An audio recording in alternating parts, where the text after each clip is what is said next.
Friday, February 3rd, and I'm going to jump into my computer right here so we can take a look at what to buy. Bitcoin's down, and the gold and silver crisis is still in full panic mode. So let's take a look at the screen here, because I truly think this is the best way to look down at the computer for today.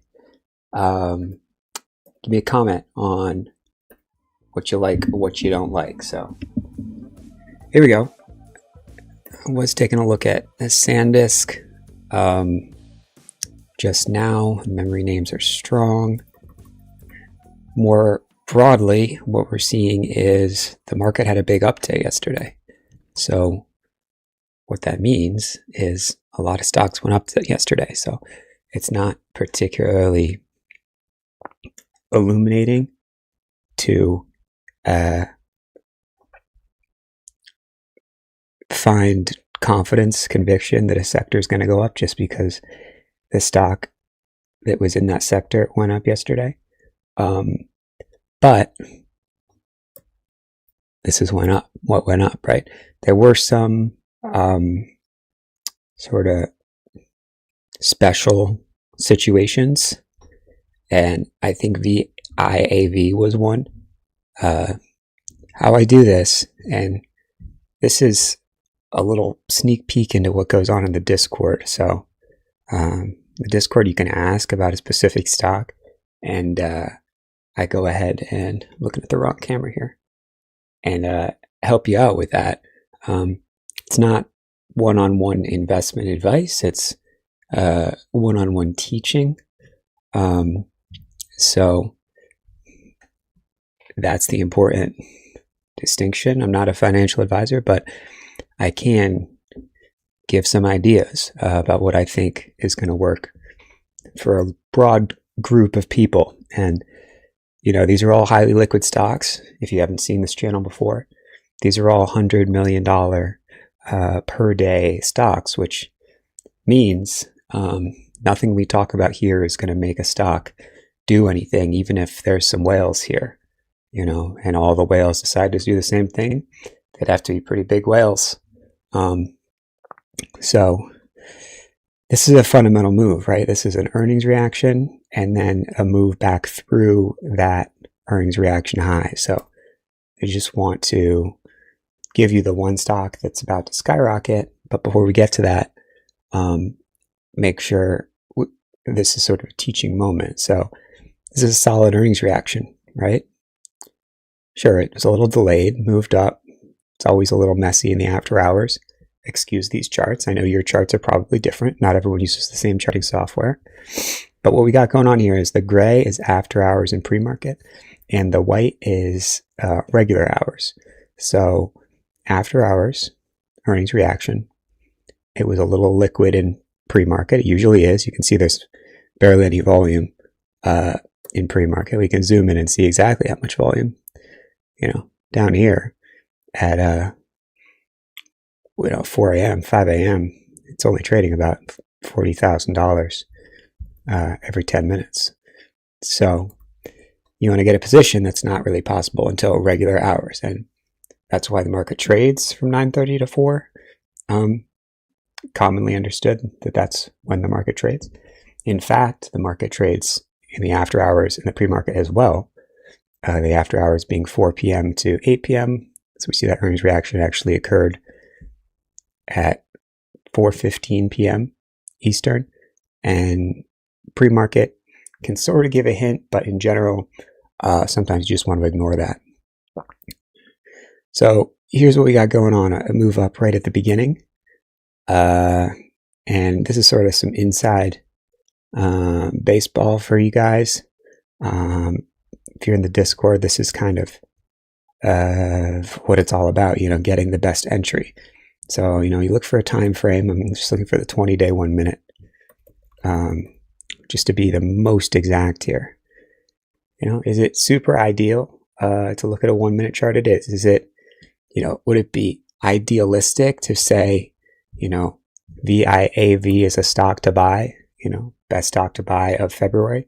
yes, that would be idealistic. That maybe that's, an okay idea. They just have earnings. It's likely, a good reaction so far. We'll see what happens. But if you're really zooming in and getting the best entry, and I'm talking all about entries because it's not about how much time you spend in front of the computer. It's about, can you get an entry spending the most efficient 5-10 minutes in front of the computer that's using all the information available to you. So what I mean is, instead of spending, a week or two or whatever, an hour or two looking into VIAV and deciding if fundamentally you want to buy this, the entry criteria strategy is to say, look, it just had earnings. There's definitely some buying interest. It closed strong. And if it can get back over this 25 level where it closed, just about 25, maybe 24.75, whatever, then it could be interesting. And you can see it sort of tested it here, but it's not really very liquid. And then yesterday, volume came into the stock. So not a ton of volume, but $1 million in a minute in some cases. So you can get in over that 25, and say you get in at 25, right? And say you have a stop of 1% even. Generally like 2% would be a little, you're more likely, you have a higher win rate if you have 2%, even 2.5%. But for this example, let's just say you had a 1% stop. So you're basically risking this 1 minute bar. Well, by the end of the day, if you risked 1% and you got in at 25, you closed a little above that, right? So you actually closed something like 2.5% up. So I know I'm losing you guys with this detail, but this level of detail is what it really takes. So I'm going to zoom way out so that people are satiated here, and I can give you the broad market strokes. All right. So Bitcoin, I can literally see the numbers on the live dropping. So this is for people who are watching the live recording and just want to know the broad strokes. Bitcoin's down a little bit. Probably don't like that. Massive drop down in natural gas. I don't want anything to do with that. Crude oil is okay. Initially, that's where oil rotated in, but did have a fall as well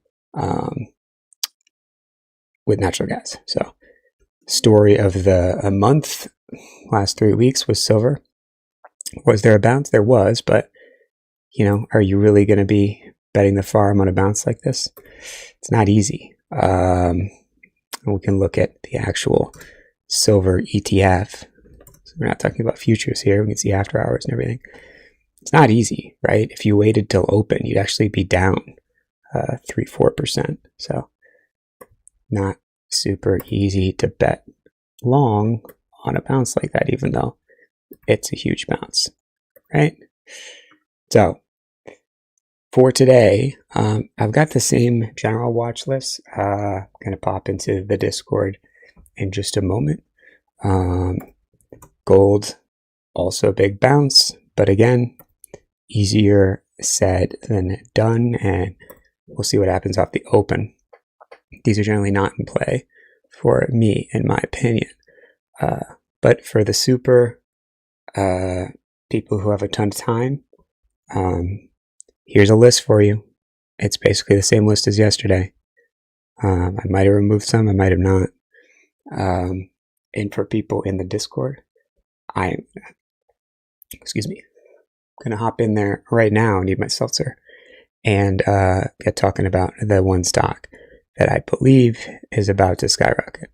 And if we look at the last couple months, can actually get kind of an indication of what that's going to be.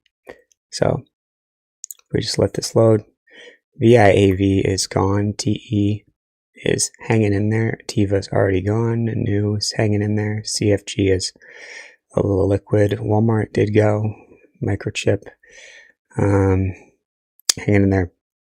Devon Energy is interesting. It's a little close to earnings. LUV basically going to leave that alone as well, although that was a solid reaction. Another earnings breakout, high volume close.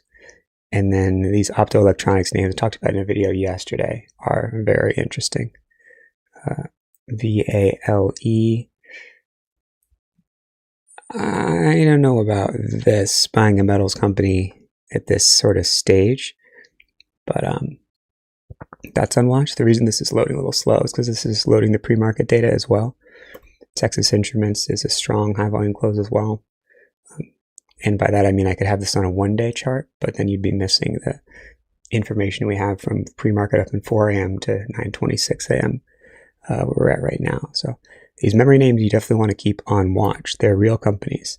And HRW also having sort of a high volume close opportunity. So if you can get into any of these, I think these sort of top ones that moved well yesterday with the strength of the market do have the opportunity to skyrocket, particularly because they only had a few green days, or 1 or 2 green days, maybe even just one in some cases, coinciding with the big SPY update yesterday, meaning you're not buying something that's like 3-4 green days up, thinking it's going to go up. So generally that's sort of the disconnect. Like you don't want to be, you want to find the stocks, right? And so the way that one type of person finds a stock, and I've been this person, sometimes I am this person, like right now, for example, is look at what's already up and then look through those stocks. And the pro of that is, there's buying activity already. The con, of course, is you don't get as good an entry. So what I'm saying is right now, of the stocks that are already up, and that's how this is ranked, many of them are only up after a single green day. See, 1 green day. This is actually today. 1 green day. This is today, down a little bit. 1 green day. So buying on a second green day is more higher probability, more likely than buying on like a third or a fourth. So I think this is a pretty good list. If you just want one stock to literally buy today, not financial advice, but I'll give you one. I'm going to give a different one in the Discord once I see what actually gains volume, because that's a much more accurate way to do it. But if you're seeing this at another time, I can say, finding one that's not channeling up. I don't like ADI for that reason, but I still like TE is sort of channeling up. I guess I'm just going to give you TE. So take a look at this one. Buy it over $8.60. Hope that helps. See you in the next one. Hit that like button, hit that subscribe. Watch this in 1x speed. This is sort of a more detailed one. We'll zoom out and talk about sectors tomorrow, but head over to stockscommunity.com for a $25 7-day trial. Best stock of the day with volume scanner. Basically precision. That's how I'm going to pick the best one. That's how I actually do it. And if you want a free newsletter, head over to free.stocks.